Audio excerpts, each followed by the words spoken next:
like to welcome everyone to Skipping Through the Landmines, a remote team hiring online webinar organized by Smitiv Mobile Technologies. My name is Mohan and I work for Smitiv as the Director of Business.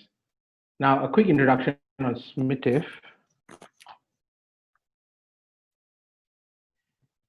Smitiv is incorporated in Singapore and has been in business for the last 8 years with our HQ and business office in Singapore, a sales office in Malaysia, and development offices in Bangalore and Coimbatore, India.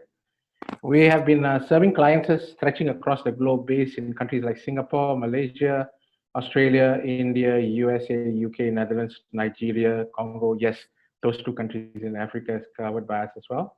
Indonesia, Ireland, Hong Kong, and a couple of others. Smitiv is basically a technology solutions and services company. Our two core verticals are remote team hiring and building bespoke solutions, with remote team hiring generating 65% of our revenue.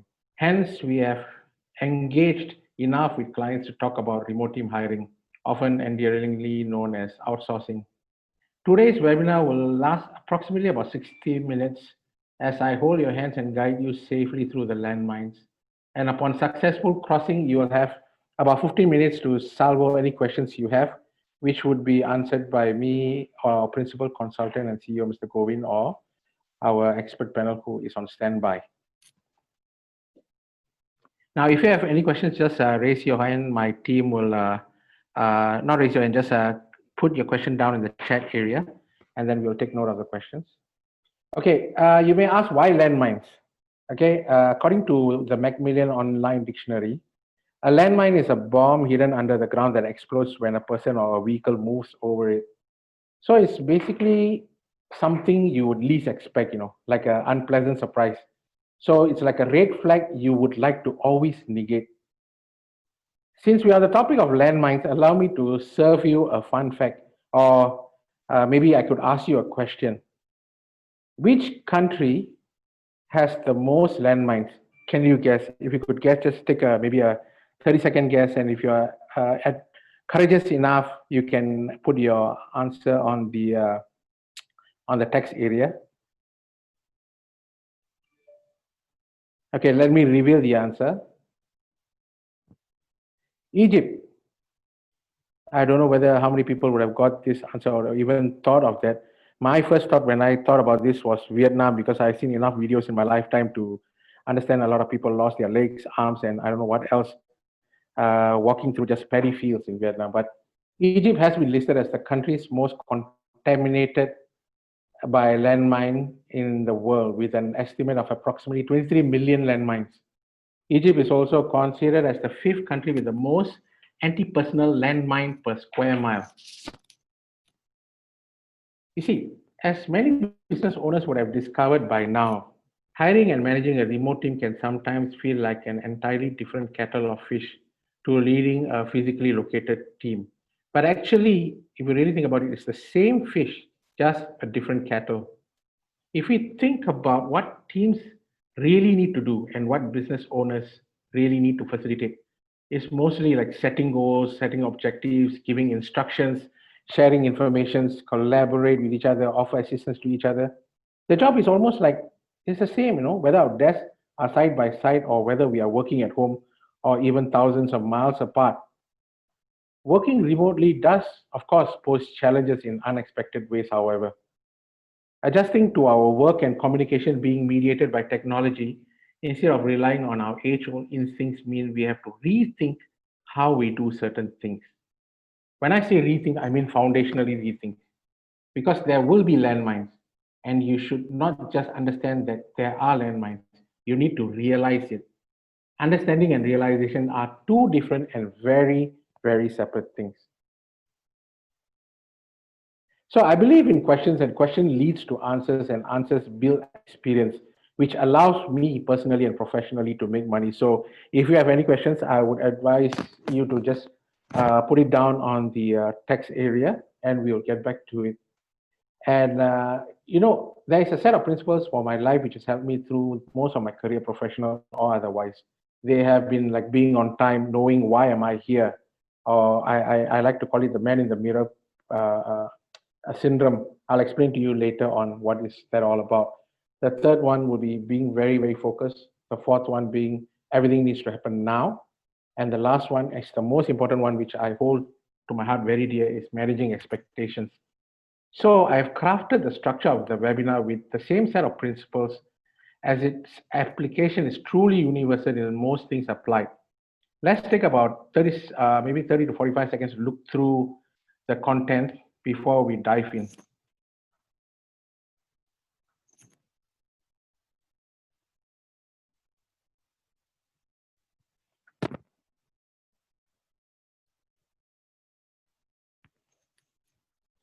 Okay, so now before I touch the first landmine, allow me to set the proceedings right.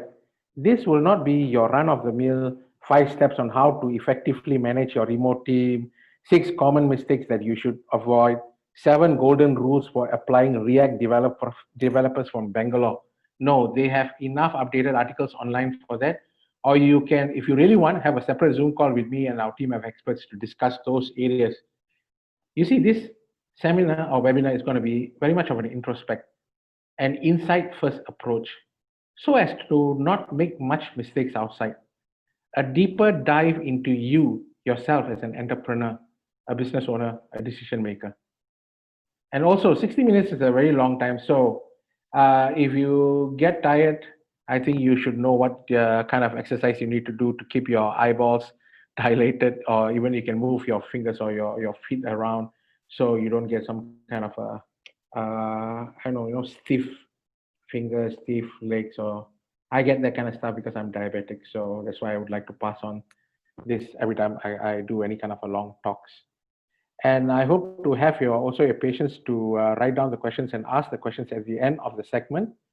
And if the timing is not enough for all the questions, we can even proceed to take it offline or either via a separate Zoom call or even via email.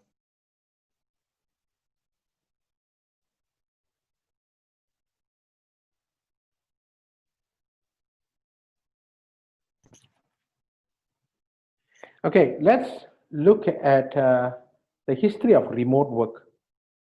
Remote workers weren't born overnight when the internet was first created in the 1980s. I don't know exactly which year, but it's somewhere around the 1980s. A lot of people have given their own take on the exact year.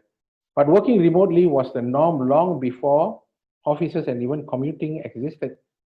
Before the Industrial Revolution, everybody actually worked out of their homes. Blacksmiths, carpenters, leather workers, potters, people who made food.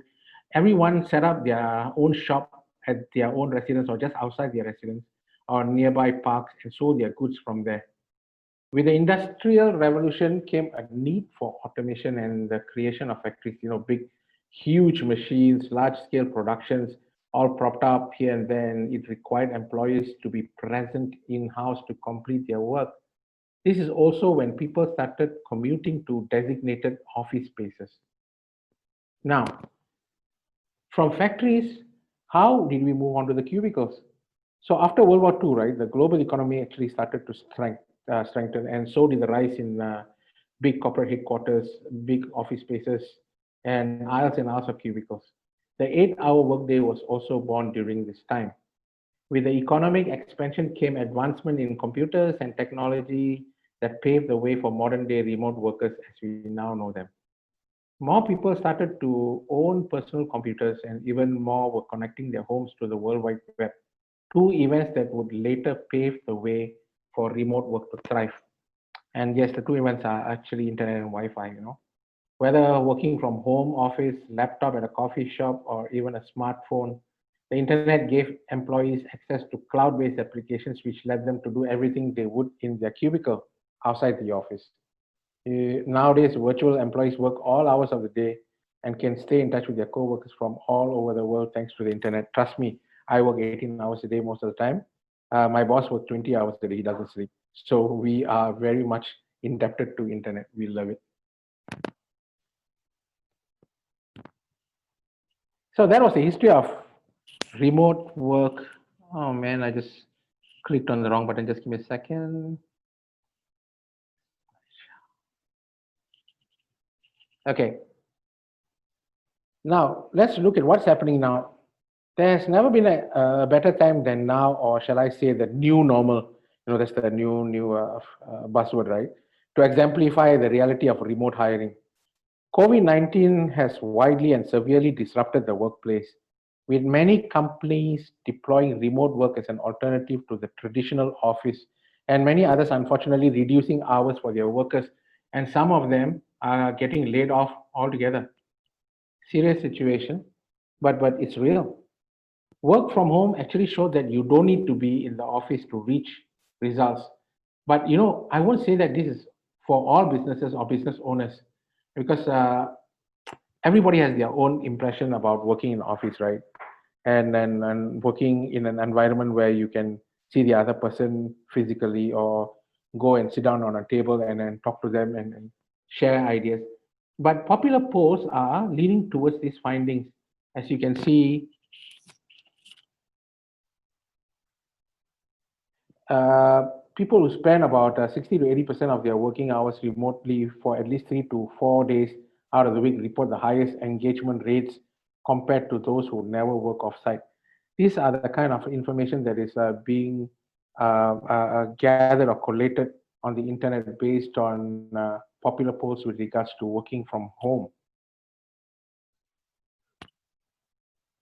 Now, hiring remote workers has always given companies competitive edges like better mental and physical health for employees. They can swap stressful commutes for early morning exercise, and employees have more time to focus on their health, which can increase productivity and overall feeling of happiness. I think over the last 2 months, when the shutdown was happening, I saw a lot of people start to exercise. Even me myself was taking 10 kilometers walk every other day. So it is actually a good thing, I believe. And of course, improve work-life balance, since remote workers have greater flexibility in their schedules.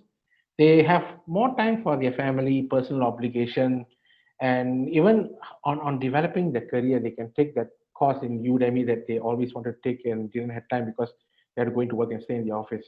And with fewer breaks at the pantry, they get more accomplished faster. And last but not least, lower overheads, which means more money can be spent on team building activities and retreats rather than extra phone lines, snacks for the break room, or even office supplies.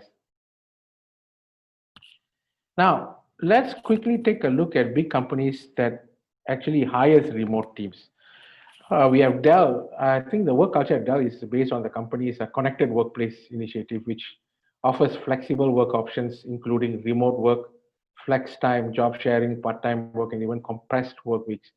American Express also, their work culture is based on a belief. I think it goes like something like a career should be the pursuit of what you love, a way of making things better in the world around you, and the foundation for a successful future.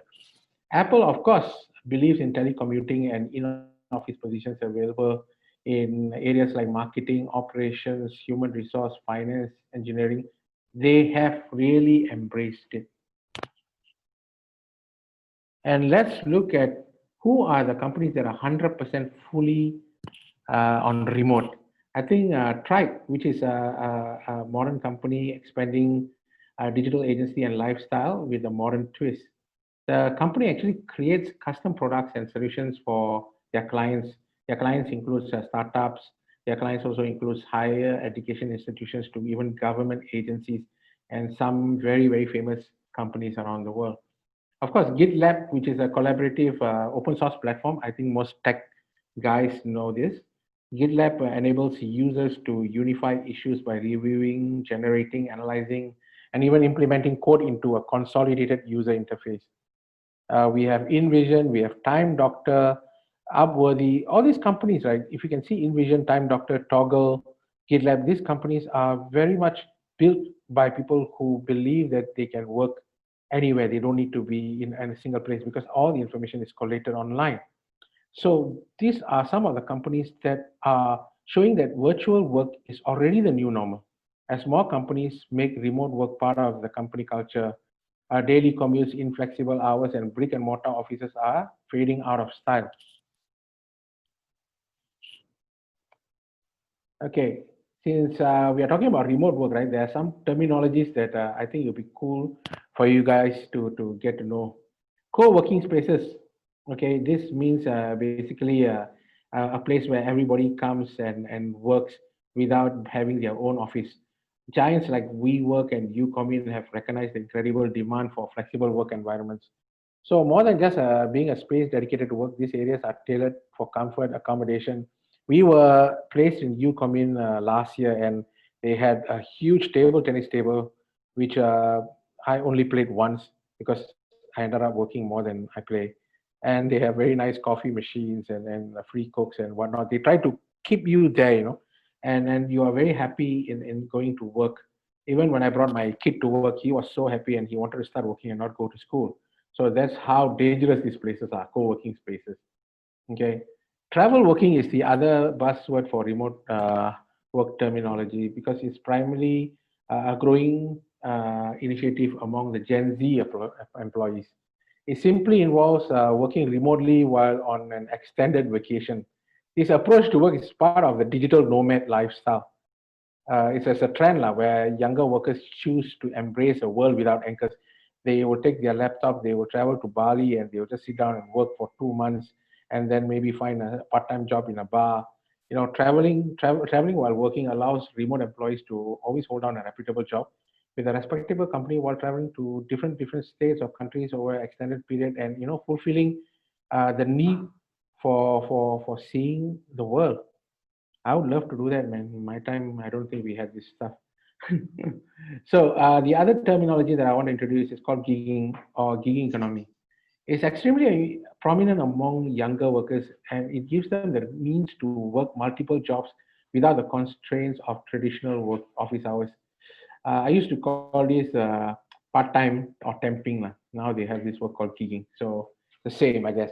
So, for example, a graphic designer, let's say, who is formerly employed by a company but works from home, and he takes other projects and he does that work also. So, technically, he is known to be gigging in the night if he's doing that work in the night. They can set their own schedule to get company specific work done, but have time to do freelance or take part time position. Gigging always allows younger workers to forego the potentially higher paying jobs with less freedom in order to secure certain kind of jobs without giving up their productive work arrangement. Because with freedom of time comes more creativity, I guess. The last terminology that I want to introduce to you guys is called condensed weeks. This is slowly creeping into the remote work schedule. After several successful trials among some European companies, many employees or remote employees are testing the concept of a shorter work week on their own. Working 4 days a week for 8 hours in an environment that allows for maximum production can yield the same output as a full week at a traditional desk job. A fun fact that I would like to share: when I joined Smitiv, the owner and CEO, Mr. Govin, told me that he believes in 996, 9 a.m. to 9 p.m., 6 days a week. But the good thing is I can accept this kind of thing because we work about 7 days a week. So we are, I think, a different batch. But the younger batch right now are getting the same results, the same output with lesser amount of days. So it is something that is brilliant. I think the things are changing, so we have to adapt with time and change as well.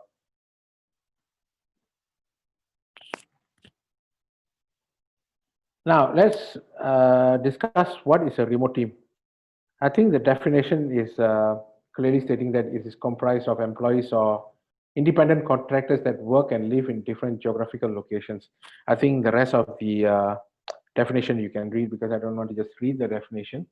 But the study shows that 10 to 20% are more productive than in-office workers, which we have actually seen and analyzed over the last 2 months. You see, I was talking to some of our clients, I was talking to some of my friends, and out of 10, 8 of the business owners actually reflected that they find their employees actually respond better. And in fact, closer to home, which is our own company, I think all our staff actually responded much better, and they even worked longer hours. So I think it is remote team is by its own definition. The physical location is less important than their skill set and the ability to work independently. As long as you maintain the communication and you ensure the productivity happens over a long time. Of course, you can also save more than about $10,000 per year per staff based on real estate costs, office expenses, employee support, coffee machines, biscuits, Maggi noodles that you have to buy and put into your pantry.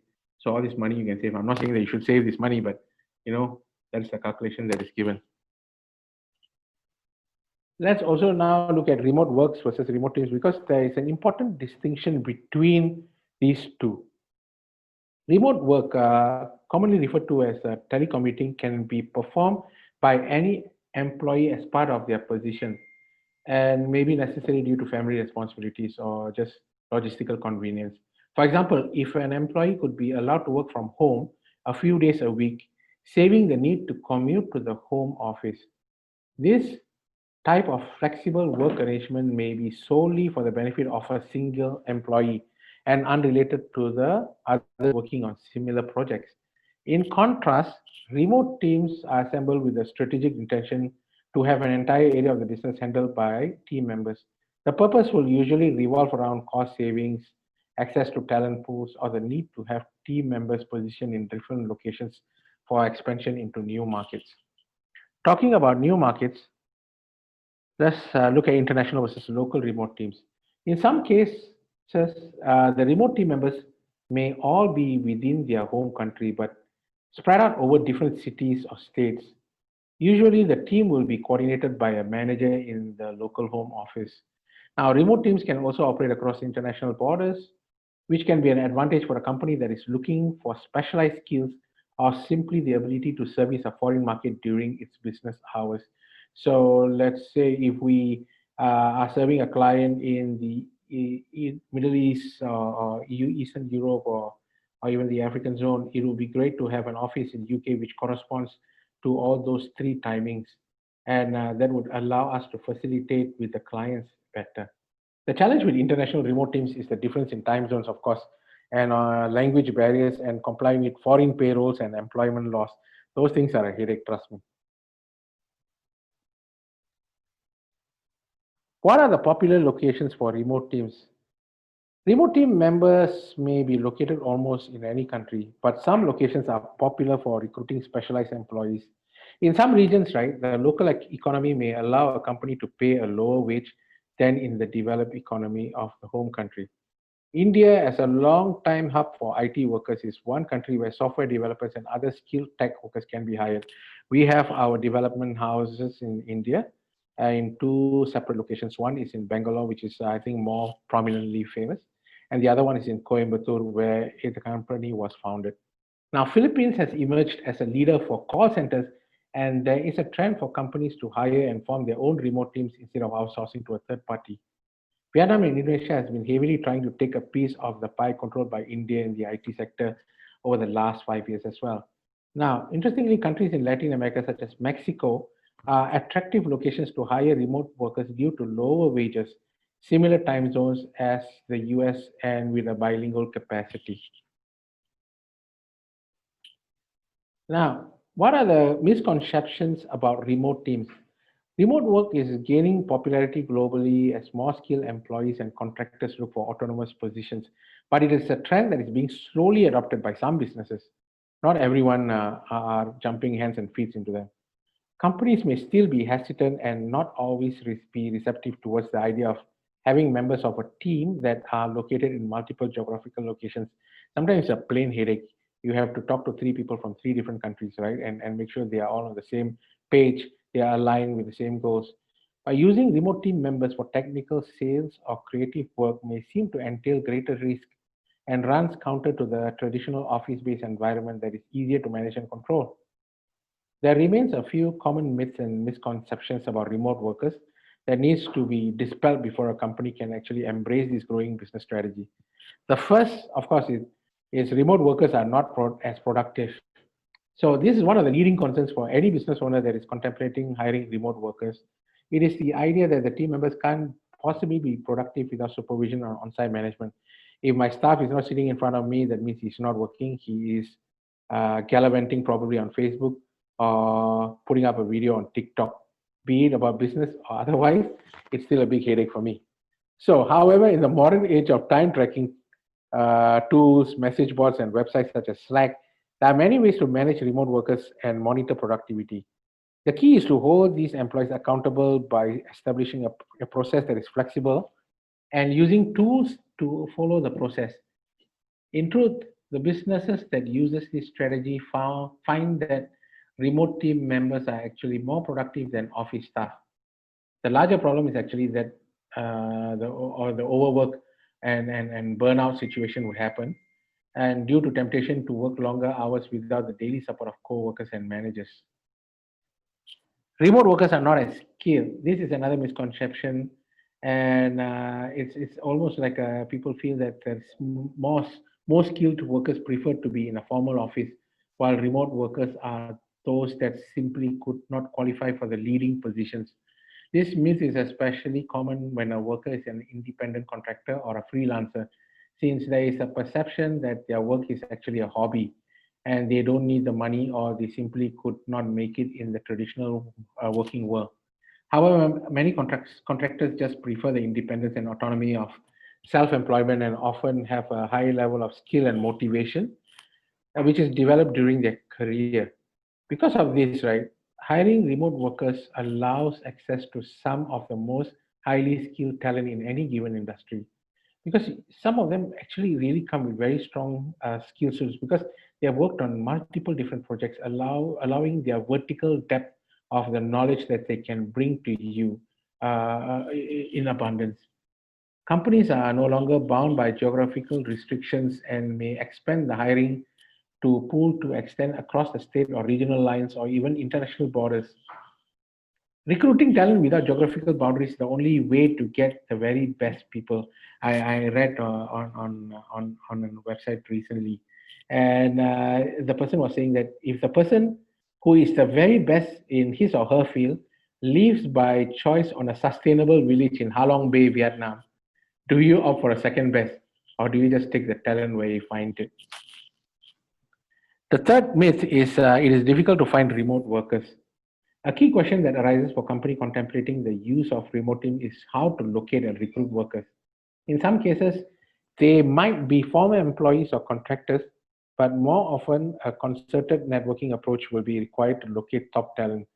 Websites like LinkedIn offer one way to begin growing a pool of potential recruits from the over 200. I think they have over 200 million users, right?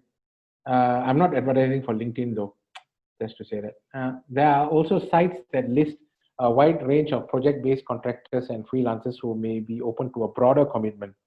A company can also access international freelancer networking sites for, let's say, specific industries such as software development and engineering.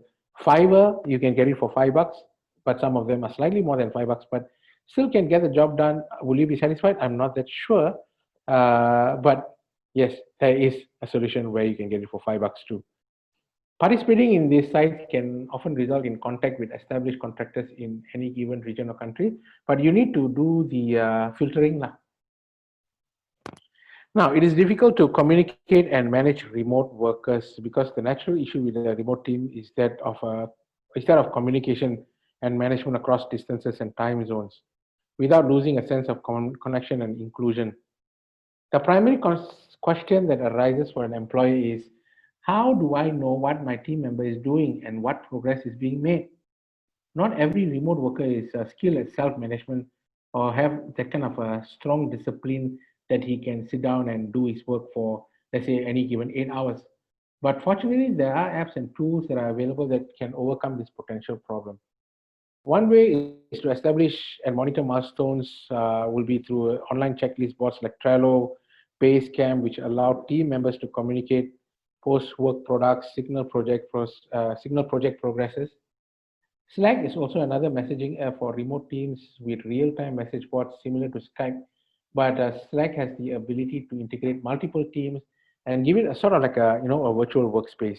So using all these tools can ease the challenges of communication and management for remote teams, shifting the focus into or onto actual performance and project progress. Measurable timelines and job inclusions are a lot more telling than out-of-date proxies like, is my employee in his seat actually? Now, remote work is limited to IT and data entry. I think this is a historical acceptance of using remote workers. for this type of technical work because these roles do not depend on physical location or close supervision. Businesses realize that projects could be outsourced or contracted hourly on an individual basis. Remote work teams do not have to be limited to certain categories. However, and the online collaboration and communication tools allow the creation of a virtual office for a wide range of business functions. While IT development roles remain a popular remote work niche, teams can also be recruited for sales and marketing, product development, creative work, and customer interface.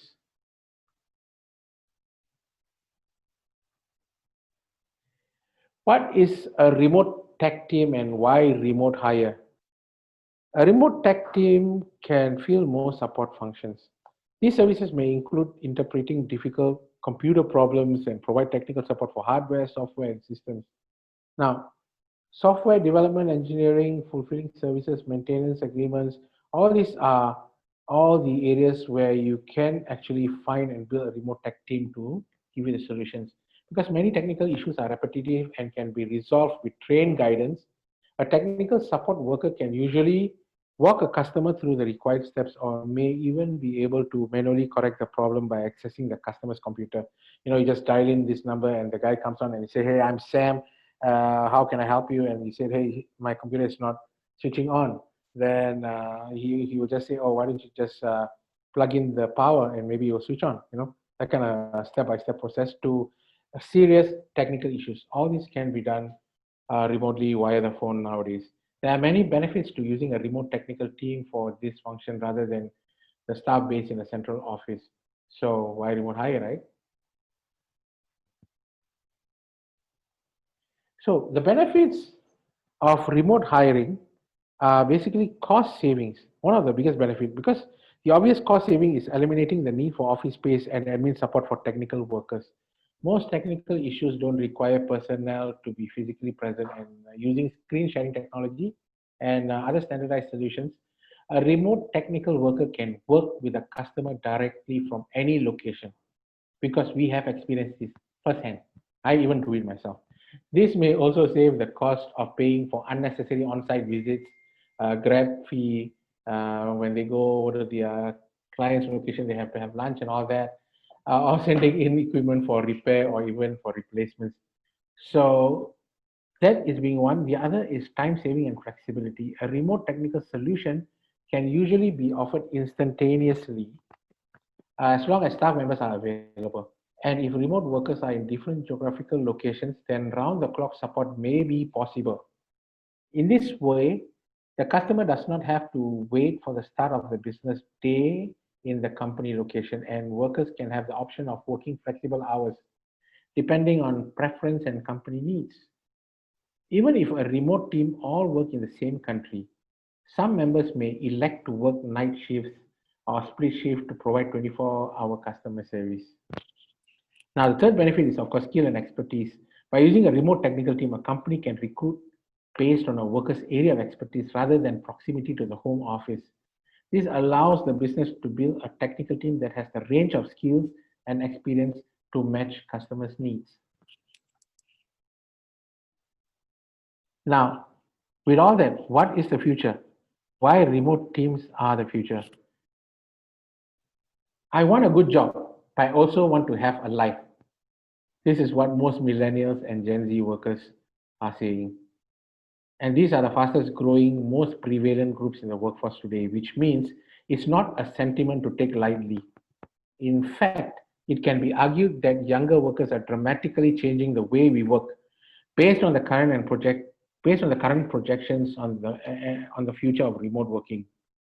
Remote teams are growing in every industry and may become the norm in the future for global companies who master recruitment, management, communication tools needed to set up an effective remote team.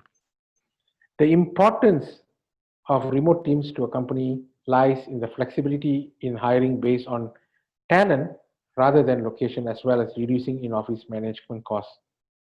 And the fourth area is the changes in accounting rules. Different countries are coming up with different accounting rules, and some of them are allowing companies with a traditional office space some kind of a leeway, which allows the company to see a weight that is shifted onto their balance sheet. This is an incentive to downsize and experiment with remote workers, which will perpetuate many of the trends we have talked about. Last but not least, 24-hour work cycle. Just as we have a 24-hour news cycle, globalized markets and the shift to flexible work arrangements will create a full day work cycle.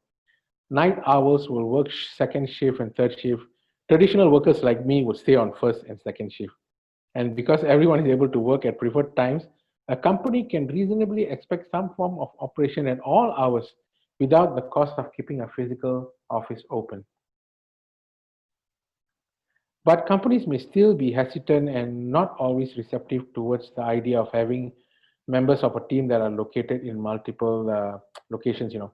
Managing remote locations or managing remote teams, sorry, for technical, sales, or creative work may seem to entail greater risk and runs counter to the traditional office-based environment that is easier to manage and control. Nonetheless, the advantages of hiring remote employees or contractors are hard to ignore, especially with what COVID-19 has shown us. And more companies are turning towards forming remote teams for filling certain types of work roles. In some cases, they are evolving towards it by using hybrid teams. Some workers who are in office and others who are working remotely. With all this being said, it also means that both parties will need to adapt to changing times. Employees will need to get comfortable with remote tools and have the discipline required to be productive out of the office. Without mastering these crucial skills, the remote work will not be as enjoyable or fruitful. And employers who create policies promoting remote work must foster an environment that must ensure that virtual employees can thrive or allow them to thrive. Doing so will always attract top talent from all around the world because glass doors actually allow your staff to write comments about you, and even I think the remote team workers have been commenting on company cultures, so you can understand what kind of culture these companies are building. So Glassdoor is a very interesting resource online that you can go and check it out. Well, I think I've gone through the long introduction because I believe I needed to have set that up for what's coming next, the landmines and how to navigate them. Okay, I think I want to just do a quick refresher because this topic is all about landmines and how to not get burnt or get exploded while building your remote team or hiring some remote expertise in different countries. So let's have a quick refresher on the landmines we are going to cover, or in fact uncover over the next 20 minutes or so. The first one, I'm labeling it man in the mirror. It's all about looking at yourself. And the second one is focus, where you need to have the focus. If not, then there is no use of doing anything like this. And once you know who is the man who's doing this business, and once your focus is set, then you can learn how to manage expectations. First and foremost, your own expectations, because you are the enemy in all the cases, all the time. Okay, the first landmine that I'm going to talk to you is cheekily called man in the mirror. To succeed in business today, you need to be flexible and have good planning and organizational skills. Many people start a business thinking that they will turn on their computers or open their doors and start making money, only to find that making money in a business is much more difficult than they thought. This section will allow you to think why you even want to do this. Why are you at the end of the cliff and wanting to plunge into the world of business? Before we dig further, allow me to say that no webinar would be complete without having a cat in it in a form of a thought process. I'm talking about the Schrodinger's cat experiment. Erich Schrodinger was a Nobel Prize winning physicist, and in his most famous thought experiment, which was very famously known as Schrodinger's cat. Okay, so this is about a cat which is in a box with a vial of poison. So you can read what is written over there, but I'm going to give you a very simplistic way to understand this. In simple terms, Schrodinger stated that if you place a cat and something that could kill the cat, like let's say a radioactive atom, inside a box and you seal it, you would not know if the cat was dead or alive until you open the box. so that until you have opened the box, the cat was, let's say, in a sense, both dead and alive. We humans have an amazing ability in holding two incompatible ideas in our head at the same time and accepting both of them. Paradoxically, that's the best of being human, in my opinion. But is that really, really, really good enough for business? Now, let us further quantify the process and maybe repeat it for 100 times. That means the cat being alive and the cat being dead. Based on findings, there is a possibility that half the time the kitty will survive. But is that really, really good enough for you?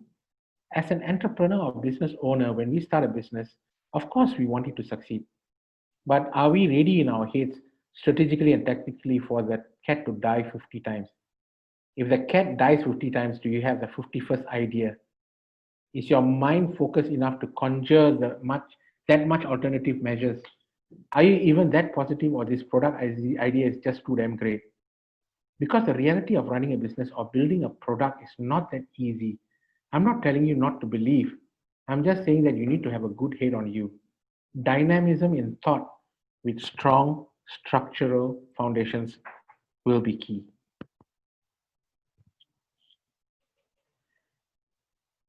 To many people, becoming an entrepreneur might seem like a scary and high risk taking journey, but to some, this unpredictable adventure seems like the perfect path that their life should take. Remember the person with the 51st idea just now we're talking about? Entering the unknown battlefield of business is probably the only way that people who hate their jobs can change their circumstances and be successful. Now, let's look at some reasons why dreaming of success and living a stable job, in Singapore, we call it iron rice bowl, can actually drive people to become entrepreneurs. The first one is, of course, they admire other entrepreneurs. Successful people inspire other people to become successful. These hopefuls believe that becoming an entrepreneur will allow them to network with people who have already built great businesses. They think that they have enough potential to find the next profitable idea and change the lives of millions. Seeing someone with nothing to grow to become a successful businessman is enough for these aspiring entrepreneurs to save up their own money to start their own businesses. They don't want to have a boss. Some people actually struggle with respecting authority. They don't like the reality of having people in superior positions managing their work and looking over their shoulder. Not having the final say in important decisions turn them off. So they actually seek opportunities where they can have more control over business operations. I have a simple example. About 10 years ago, I was working for uh, uh, a boss, and he was having a graphic designer. Now, whenever he gives the graphic designer work, he always comes and sit beside the graphic designer and watches him design. So every time I look at that whole episode, that graphic designer was actually getting pissed most of the time because he was dictating how he should draw, how he should color, what kind of shades he should be taking into consideration. Now, when I was looking at this, I was thinking, might as well the boss should pay himself the graphic designer's salary, sack the graphic designer, and do the damn work himself. See, even though these people they don't like authority figures, they believe that becoming their own boss is the only way that they can do work effectively and happily.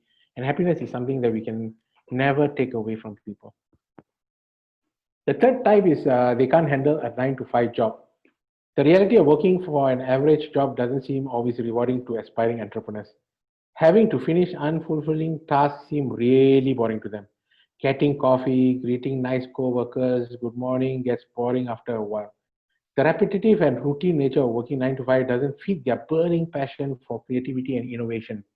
They feel like they are simply doing what society expects of them instead of making a difference in the world. It's through starting their own businesses that they get to freely express their creative ideas and fulfill their dreams. The fourth type is basically because they like risk. Building a successful business takes a lot of risk, and entrepreneurs love risk. They live for excitement and adventure. Brainstorming new ideas and gambling their chance of succeeding in their target markets give them goosebumps. They look to manage projects with high stakes because they have enough confidence to execute them. Whether these projects become million-dollar success stories or complete failures that they will regret, it's the act of betting on an idea and watching it develop that actually makes aspiring entrepreneurs smile. And last but not least, my favorite, they don't like change. They just have no other choice. Some people become entrepreneurs because they see it as a mandatory journey to take. The prior experience in the job market or achievements in education makes them realize that working for others is no longer a life suited for them. A fire in their heart will always tell them that they have a strong purpose in the world that surpasses the reality of being an employee. Entrepreneurs are driven with the need to succeed and control their own destiny. Owning a business gives them no limitations on the profit and opportunities that they can gain. Now, this was almost a similar situation that I faced because I was running two or three different businesses myself, and it did very well for a good period of time. And after that, all of them started to like fade away or fail. They were with some partners, and they were some of them were done by myself. And then I came to a realization that hey, maybe I don't need to be an entrepreneur. My skill sets may be developed, or my developed skill sets may be applicable to another company where I can also thrive. So the most important thing is you need to be happy with yourself and the choices that you make. And especially, please don't be fooled because it's super cool to be called a CEO or entrepreneur, but beyond the veil of glamour and all the feel good lies the following. Starting a business requires analytical thinking, determined organizational skills, and detailed record keeping. It's important to be aware of your competition and either appropriate or improve upon their successful tactics. You'll almost certainly end up working harder for yourself than you would for someone else.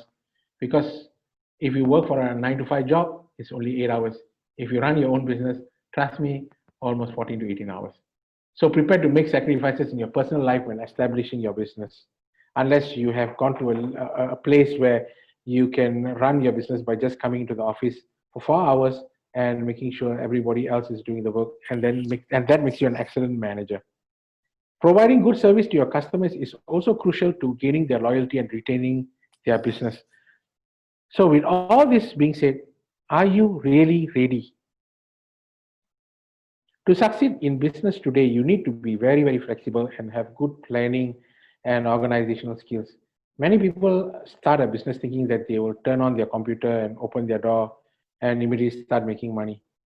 You can avoid this in your business ventures by taking your time and planning out all the necessary steps you need to achieve success. Whether whatever type of business you want to start, using the following tips can actually help you be successful in your venture. First one is to be always organized or get organized. To achieve business success, you really need to get organized. It will help you complete tasks and stay on top of things to be done. A good way to be organized is to create a to-do list each day.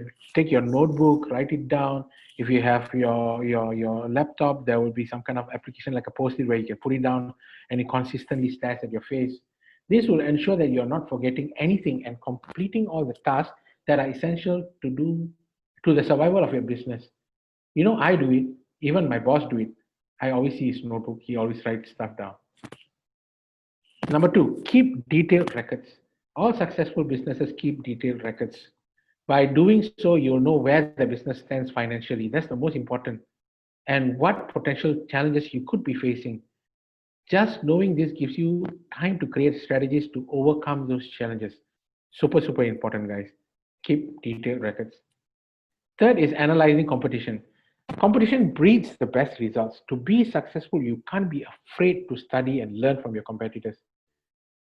After all, they may be doing something right that you can implement in your own business to make more money. So if you have the chance to make more money, why negate that possibility, right? Number four, understanding the risk and rewards. The key to being successful is taking calculated risk to help your business grow. A good question to ask is what's the downside? If you can actually answer these questions, then you know what the worst case scenario will be. This knowledge will always take you to take the kinds of calculated risk that can generate tremendous rewards. Understanding risk and rewards includes being smart about the time of starting your business. For example, has the severe economic dislocation caused by the coronavirus pandemic provided you with an opportunity? Say manufacturing and selling face masks, because I know one of my friend, he has another friend who just bought a huge office with machinery that is actually making masks in Singapore. So they are already making use of the opportunity. or even an impediment, opening a new restaurant during a time of social distancing and limiting only and giving a limited seating allowable. Number five is always be creative, because always be looking for ways to improve your business and make it stand out from the competition. Recognize that you don't know everything and be open to new ideas and different approaches to your business. You will have your own set of or your own way of thinking, but always be open. Something might come to your way for you to react, and that reaction will bring you to another new idea. So always allow things to come to you. Number six is to stay focused. Rome wasn't built in a day. It just purely applies here. Just because you open a business doesn't mean you're going to immediately start making money. Actually, you should. If not, close down that business. I believe in making money on the first day. It takes time to let people know who you are. So stay focused on achieving your short-term goals. Write it down. Remember, point number one, getting organized. Now, number seven is to prepare yourself to make sacrifices. The lead up to starting a business is hard work, but after you open your doors, your work has actually just begun. In many cases, you have to put in more time than you would if you were working for someone else, which may mean spending less time with your family and friends to be successful. So be prepared. And of course, you have to provide a great service, which we have covered in the earlier topic, because your customers will come back to you if you really provide good service. Last but not least, consistency is a key component to make money in business. You have to keep doing what is necessary to be successful day in and day out. This will create long-term positive habits that will help you keep or help you make money in the long run. Now, for me, being consistent has taken another approach, because I've embarked on a sort of a healthy diet and eating regime. Every day, I have been fixing my timing in seven different intervals. I eat more than I eat used to eat before, but I am losing weight more than I ever did. So consistency plays a part in your life in almost a lot of areas which you haven't discovered yet. I will encourage you guys to start discovering. Now let's move on to the second landmine. Focus. So yes, the first landmine is always you. We have to start from within. As an entrepreneur, you have to decide. As an entrepreneur, you have decided that this is what you want to do. So awesome. The next landmine you need to navigate through is focus. There are three key verticals to be aware of to ensure your faith in yourself does not fall prey to simply lack of focus. Now, let's all think that we are building a startup. Sorry, let's get back to this first. I don't want to show you guys that slide yet. So, we need to apply the concept of organic needs to an entrepreneur startup process. Without understanding the needs of yourself, you as the entrepreneur can find yourself leading a business without the necessary passion and vitality to achieve your dream. And without understanding the needs of your target market, you can choose the wrong product or target market. So, very, very important is identifying key human needs. There are seven key human needs that most people most resonate with, which is consistency and safety. Without it, you will feel anxious. Variability and fun. Without it, you will feel bored. Status and significance. Without it, you feel undervalued. Love connection. Without it, you'll be lonely. Self-expression. Without it, you can't express the meaning to life, which I believe a lot of people still can't express. Growth and knowledge. Without it, you feel stuck. Contribution. Without it, you don't have the satisfaction of helping someone. Now, some of these needs may be stronger or more dominant than others. Each person will have a different configuration and setup for these needs depending on their past experience, education, and set of values. For example, health enthusiasts have a more dominant need for growth and safety, while luxury consumers have a greater need for status and significance. Entrepreneurs may have a stronger drive for success, significance, self expression, and contribution. In contrast, an artist might be more inclined towards self expressions and love and connections. So you have to identify what is the key human need, and you have to know whether your product is in line with this.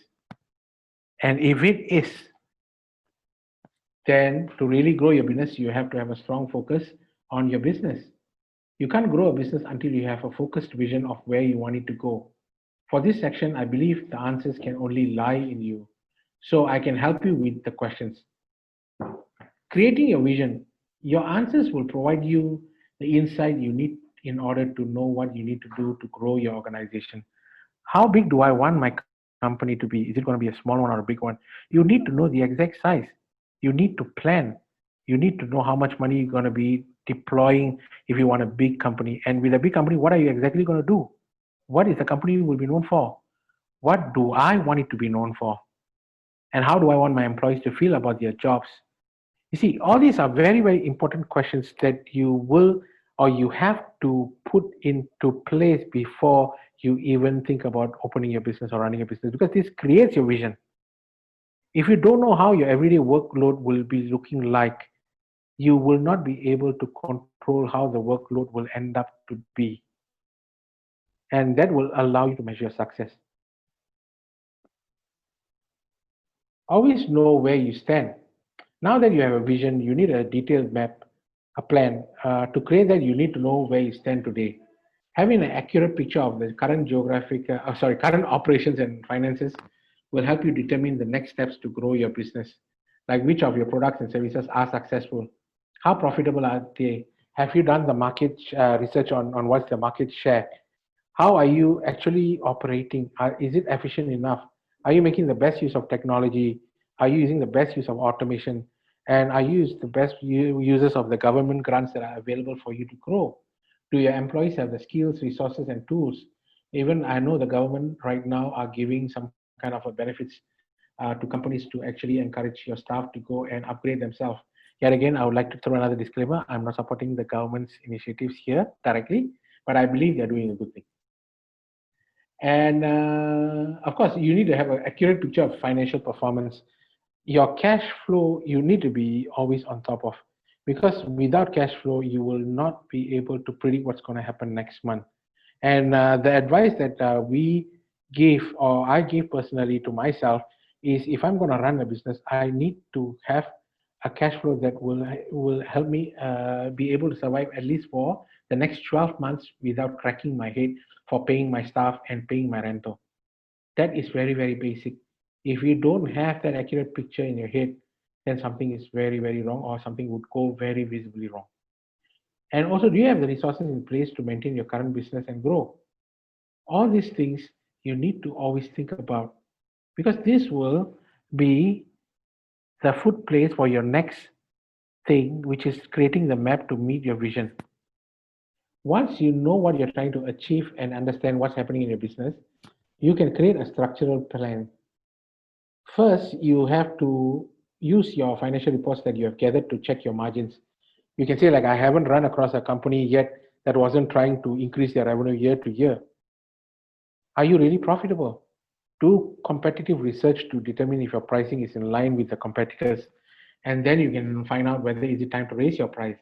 A small increase in pricing can make a huge improvement to the bottom line. Grow business within your current clientele. It is less expensive to keep clients than to acquire new ones. Upselling a current client who knows you and trusts you is almost also much easier. Find their pain points and determine where else you can help them. Do you need to change your service levels and additional products, or even create a passive income stream, leveraging a relationship with your current clients? Have you thought about that? When was the last time you actually put up a client list? All those you are working with currently, all those who have contacted you to do some kind of job but didn't pull through, all those empty emails that were sent to you for requesting for something to be done a year ago, 2 years ago, 2 years ago. Have you put all these down in in a list or in Excel and go through them? You will be amazed at the amount of new avenues for you to make money just propping up by doing these simple exercises. Examine your process. Time is always money. Increasing efficiencies can actually decrease costs and improve your overall company performance. Do you have enough people? Do you have the right people? These are very important questions that you need to always ask. I believe in always finding the right people before I employing them. So I'm very, very particular about making sure that the person is coming in with the right skill for the right job. If not, I must make sure that they are the right candidate for the right company that we are actually putting them in as well. And all this will allow you to move towards your next component, which is making time. The hardest thing about growing a business is the time it takes to do things differently. Day to day business can get in the way of achieving long term growth goals. As you begin, and you have to ensure that you have a strategy to keep in focus. Delegate or outsource. If there are things you can get others to do for you, do it. Investing time into your business is worth the expenditure. Creating a project plan. Pretend you are your own client or customer. Divide the project into a timeline with milestones and set aside time each day to meet those expectations. Keep your business goals a priority and have accountability partner. These things are also very, very important. What do I mean by having an accountability partner? In your group, you need to find someone that you can share your plans with, and that will help you ensure that you stick to the plans because you are already telling someone. For example, I'm telling my team member that, hey, next month we're going to hit a sales target of $1 million, and I go and I tell my boss, hey, I'm going to hit the sales target of $1 million, and then I go out and tell the HR manager I'm going to hit a sales target of $1 million. What am I doing to myself? I'm bringing the accountability factor stronger to myself, and then I have to ensure that I will stick to it, and psychologically, I will stick to it. Now that sums up our second landmine. Always remember, guys, focus is key. If you don't have focus, you won't be able to get to a point where you can draw value from an outsourced team. I think we have crossed the 1 hour mark. So I do believe that I have one more landmine to go through. And if you guys have already made some other plans, I would understand you guys leaving this webinar. But I'll just continue for those who are prepared to stick back and find out what's the third landmine and to sum up this webinar series. Now, the third landmine is managing expectations. For me, this is the most important landmine. In a way, expectations can be helpful. They can give us a sense of motivation and direction or help us to meet certain standards. However, when expectations influence our thoughts too much, or when we give into others' wishes instead of following our own path, it can greatly affect our personal well being. But how do we start managing expectations instead of letting them rule our lives? Me, myself, I, we expect a lot of ourselves. Unfortunately, our expectations are often unrealistic, which can cause a lot of stress and self criticism. So it's important to manage them well. For example, if a document needs to be submitted in 10 days, if you are going to stress about the document for the next 10 days, what are you actually achieving? You are giving yourself the extra stress. If you can do it today, finish it by today. If you know that you can do it on the ninth day, then don't think so much about it. Do it on the ninth day. At the end of the day, you need to know you are in control. That is what I'm trying to say. Now, how do we manage ourselves better? Give yourself time. We want stuff when we want it, but that can make us hard on ourselves in terms of personal expectations. Ambition is a great thing in healthy doses, but if we expect to instantaneously achieve our goals, it creates internal conflict. Be very mindful of your own timeline as you set your goals and objectives, and make sure you have a realistic plan to get you there. Adapt to changing expectations. When things go wrong or situations changes, try your best not to act emotionally. I know it's difficult, but you can be aware of that. You will be aware of how your emotional response is going to come. And if you can react and control it, you will be able to see that it is easy to actually do. And that will help you preventing you feeling like a failure when things shift, leaving you unable to reach your own goals. And we sometimes try to blindly continue without reconsidering our own expectations. Instead, what you should do is just take a deep breath because it's time to pause and consider your options. Reframing that initial expectation in the context of a new situation. Situation change, so expectations can change. So learn to adapt. Don't judge yourself harshly. When our lives are ruled by personal expectations, it can make every day a struggle. We criticize ourselves harshly for failure and feel disappointed when we don't live up to our dreams. Instead, think of yourself as an explorer going through life rather than someone with a path dictated by expectations. Whether you succeed or fail, your overall expectation should simply be to learn as you go, And it's like understanding that you are learning and this is the experience that you are gathering. Managing others' expectations. Even when you have your own personal expectation well in hand, it can be difficult to change what others expect of you. Invest some time and energy, however, you can slowly improve your relationship with others and with yourself. Communicate about everything. No one knows how to make you happy if they don't know what makes you happy. If you don't open your mouth and communicate about your expectations, as well as your own plans and projects, you are essentially preventing others from managing their own expectations of you. You see how this works? So learn to over communicate sometimes and and be redundant. Like when will you finish? Where are your boundaries? What are your preferences? Prepare for problems. Just as you have to adapt to changing such situations in your personal life, you will run headlong into these problems in your social life as well. Always try to imagine the worst case scenario for your situation and anticipate possible outcomes. Having a plan B and C can help ensure that you meet expectations even when things go wrong. Predict others' expectations. Everyone comes to a situation with biases and preconceptions, which are the root of all expectations. Knowing where others stand in terms of their own personal issues and beliefs can help you understand where their expectations come from. Try to anticipate what people expect of you. Either work to meet those expectations or communicate about why they should be altered. It's very, very simple.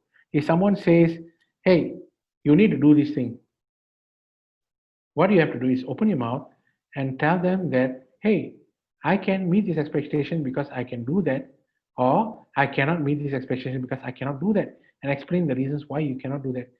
And you and yourself can only do that. On the second note of managing expectations, the question always falls to a business owner or entrepreneur who is launching a tech company, or launching a tech product. He will think that whether he's techy enough. Because questions like which tech stack do we use to build the product? Which server architecture do we consider? Is it going to be cloud or dedicated server?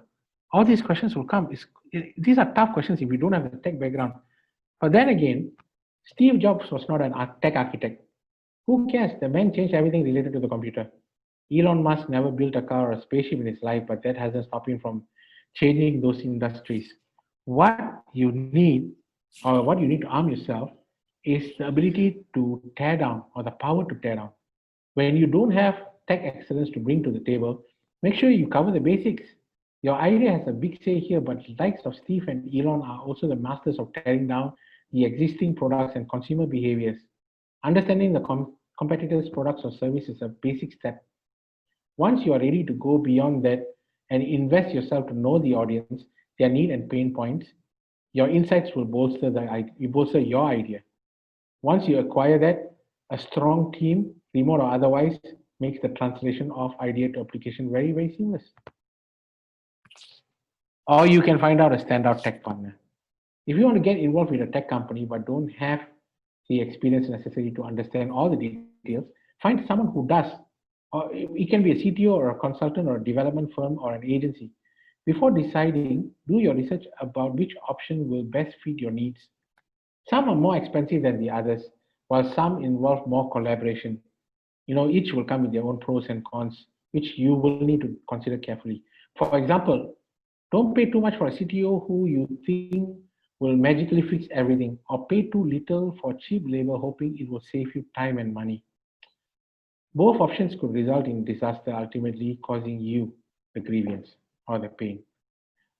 Focus on finding a partner that complements you, whether that's a person or tech or a company. No matter the direction you take, make sure it is a well-rounded choice with extensive hands-on experience and a familiarity with best practices for building tech-centric teams and managing projects. Last but not least, know how to work with technical people. It's a quiet skill, I find, because once you find your technical co-founder or an outsourced tech agency, you're not off the hook. Sure, you may tell your CTO or the project manager from the development company that he or she is in charge of the development work, but you still want to know what is going on. if you are going to run the company and move it forward, my advice is this: learn enough to be dangerous. It's often not worth it for a non technical co founder to go out and try to learn how to code. But there's a difference between that and taking enough time to understand what the engineers are saying, understand the lingo, understand what they're trying to say with their lingo when they're telling you about their problems, so that you are actually in the position of being able to problem solve and brainstorm later. The other vertical of managing expectations is, of course, building an A team, putting together a right team which could lead to a good team. I'm not going to give you the tips on what are the qualities and qualifications of a remote team member you need to look out for. But I'm going to tell you what to do to prevent things from going down south. Hire workers that have experience working remotely. If they don't hire them. Okay, the first question when you are having during the interview should be, did you actually work remotely before? If not, bye bye.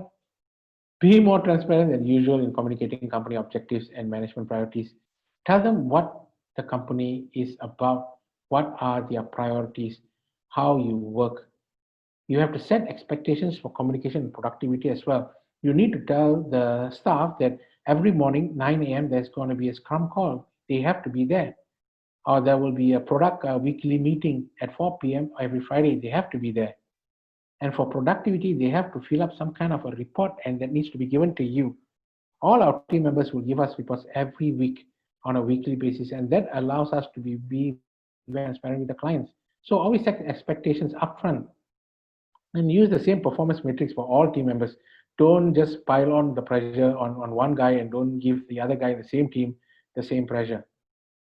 Hold monthly or frequent video calls with all of your team members at one time. I think it's very good to address everyone in a group because it shows a sort of like a team camaraderie. It builds that, it fosters that. And always focus on results as a constant reminder of the team's purpose.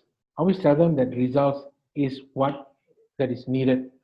Break down your goals into monthly, weekly, and daily achievable and turn them into results and just focus on reminding the team. You have to always evaluate candidates during the live or during the interview process. You can evaluate new hires based on skill, personality, and cultural fit. While you may not be able to see a candidate in person for a remote role, that doesn't have to stop you from making the best decision possible. Now, let's look at other specific challenges and solutions for some specific areas that I really want everyone to take note of. Infrastructure. Technical workers must have access to state of the art equipment and a steady high speed internet connection to fulfill their roles. You can't ask someone to build an extremely complicated platform if you don't provide him with the right tool or the right internet speed. While these are readily available in many locations, workers located in countries with weak infrastructure will be challenged. Respond to the most basic customer service requests, and alternatives will be need to be in place as a backup measure. Compliance issues in home and host countries. If a remote team member is located in another country, there may be a compliance issue with local immigration, employment, and payroll laws.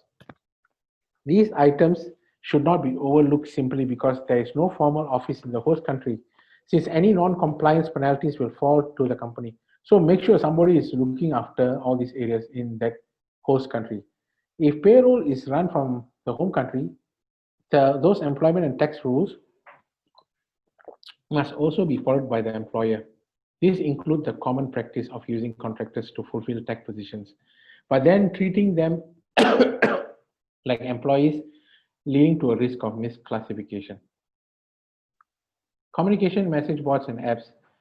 Because the staff spend more time at their desk, they may spend more time communicating through message boards such as Trello and Slack as a means to connect with other workers, request assistance, or share their own success. Training. Technical staff members have a need for ongoing training session to account for revisions in software programs and upgrades to equipment. Offering these trainings to remote staff can be achieved via webinars or online or other kind of online modules, but it's necessary to bring staff to a central location and give them the ability to have more in-depth training. Data security is paramount for many tech-oriented companies, and remote staff need to be monitored for potential data breaches or misuse of information. I would suggest every employee to be given contracts with proper data security concerns addressed in that contract itself. Sensitive customer data, encryption methods, and proprietary computer programs can all be accessed by technical staff with the correct authentication codes and passwords. And this must be guarded against intrusion or theft. For this reason, it is essential that new remote team members be fully informed of data security protocols, get them to sign a sort of like an NDA, and also reflect it very carefully and well worded in the contract, and let them know the consequences for any inappropriate use of confidential data or intellectual property. The need for on-site support, even the most talented remote technical staff cannot resolve every potential issue by phone. So there will be a point of time that there will be a need for an on-site customer service. Problems with hardware, servers, firewalls, and other network issues can actually inhibit the effectiveness of a remote technician. Even a lack of a reliable internet connection on the customer can require an on-site visit to remedy any technical hardware or software issues. The team lacks a compelling vision and purpose. So, is everyone pulling in the same direction for the same reasons? While we often think we do a good job at this or of this, working remotely makes it very easy for people to become focused on their own tasks and work at the expense of the overall team. So you need to understand how do you achieve that the team is actually moving together on a compelling vision and the purpose is all aligned as the same objectives that the company has actually issued.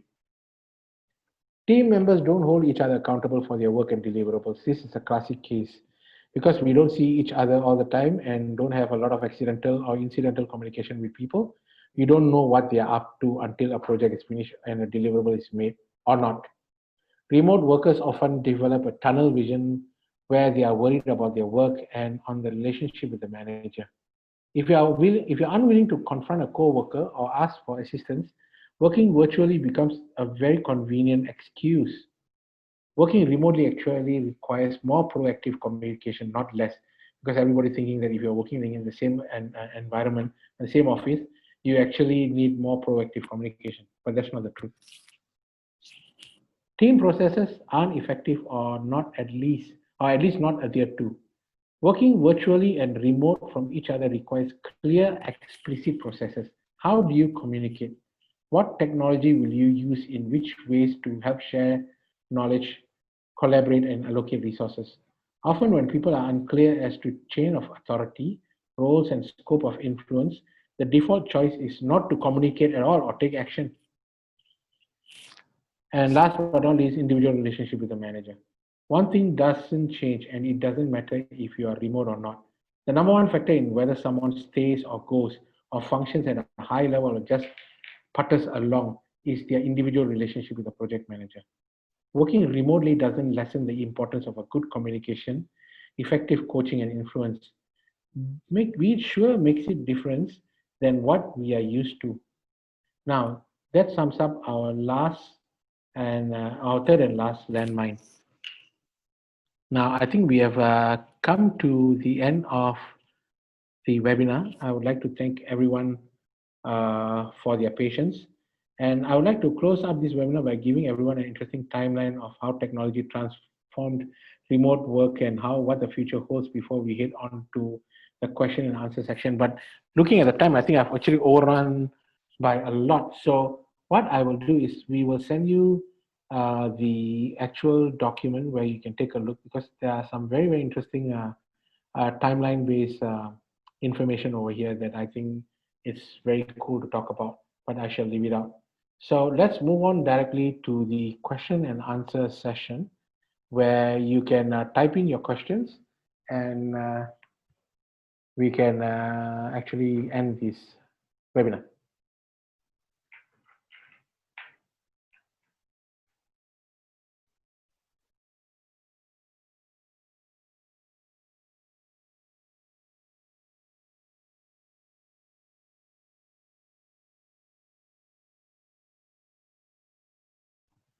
Okay, so let's just give a few more minutes for any questions that you guys want to post.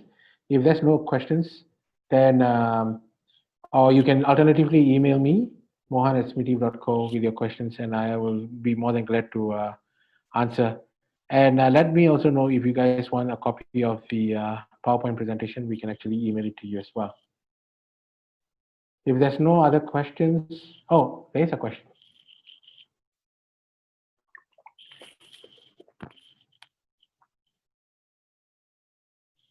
I'll stop sharing my screen and I'll go and take a look at the question.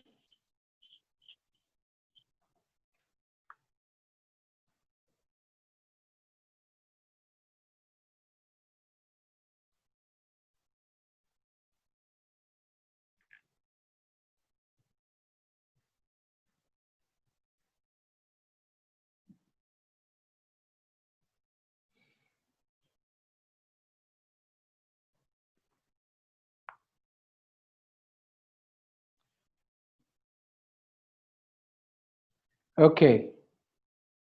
Okay, I'm seeing how quick and how much would you need to set up a progressive reach company or React company? Okay, Sanchez. Hi, Sanchez. How are you? Okay, how quick to set up a progressive React company?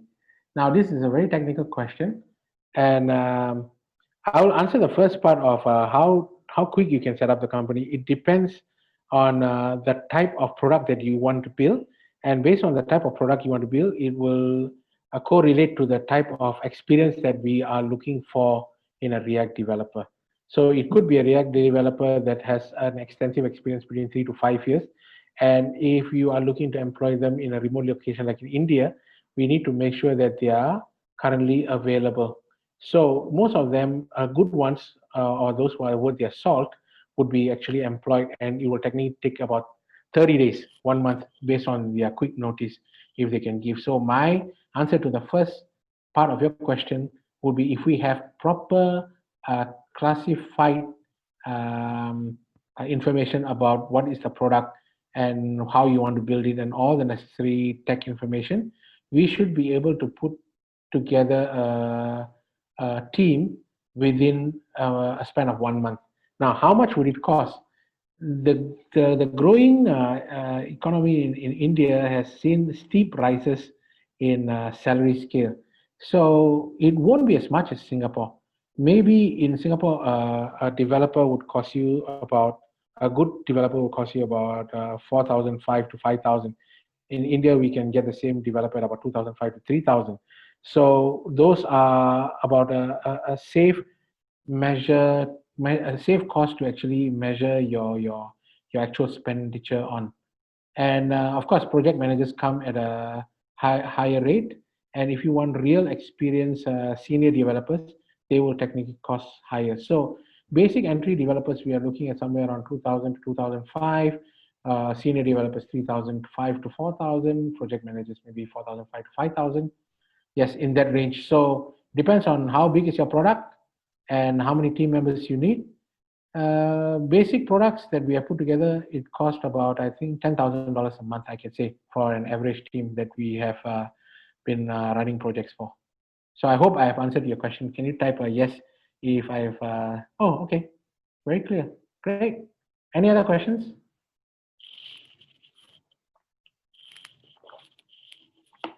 Let's give 1 more minute for any other questions. If not, then I'll end the webinar.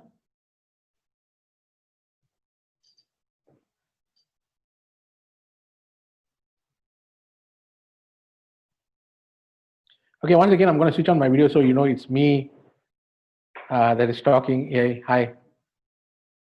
Hope everyone is doing well this Monday afternoon. Thank you for joining me. I think this pink color headset looks absolutely snazzy. That's the only one I could find in the office. So thank you so much, guys. Send us an email if you want to know any other things, and we will, of course, if you need the PDF PowerPoint presentation, do let us know. We'll send it to you. Once again, thank you from Smitiv Mobile Technologies, and hope to see you soon or very soon in the next webinar. Bye-bye.